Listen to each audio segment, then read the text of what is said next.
मिर्ची मॉर्निंग हृदय परिवर्तन પહેલી વાર આ શબ્દ મેં વાંચેલો એક વાર્તામાં, એક એવી વાર્તા જે તમે પણ તમારા બાળપણમાં સાંભળી જ હશે. વાલિયો લૂંટારો વાલ્મીકી કેવી રીતે બન્યો. હવે એ સ્ટોરીમાં એક લાઈન આવતી કે વાલિયા લૂંટારાનું હૃદય પરિવર્તન થયું. જ્યારથી આ શબ્દ કાને પડ્યા હોવાનું યાદ છે ને, ત્યારથી એવો વિચાર વારંવાર આવેલો બાળક તરીકે કે હૃદય પરિવર્તન થાય ત્યારે અંદર કેવું ફીલ થતું હશે. મને હંમેશા એવી ક્યુરિયોસિટી હતી કે હૃદય પરિવર્તન થાય ત્યારે અંદર આમ ફિલિંગ કેવી હોય, શું થાય એક્ઝેક્ટલી. મેં મારા નાનાજીને પૂછેલું, બહુ નાનો હતો ત્યારે. તેમણે કહેલું કે એ તો તને અનુભવ થશે ત્યારે જ સમજાશે, બીજું કોઈ સમજાવી નહીં શકે.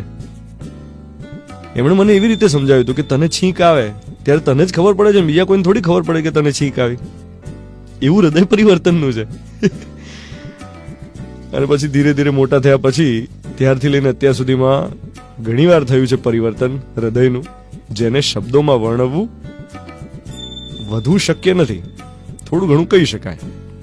કેવી રીતે કહી શકાય કે કોઈ વ્યક્તિ માટે લાગણી થાય, તીવ્ર લાગણી.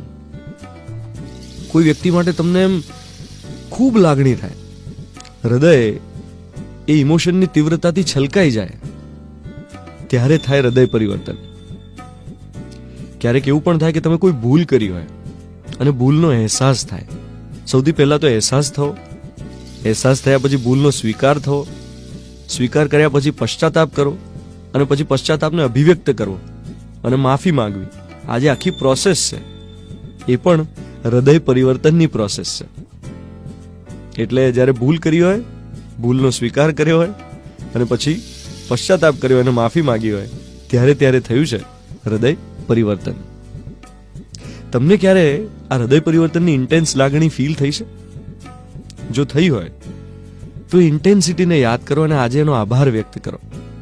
કારણ કે આ હૃદય પરિવર્તનની ક્ષણો એ તમને આખા સમૂળગા બદલી નાખે છે.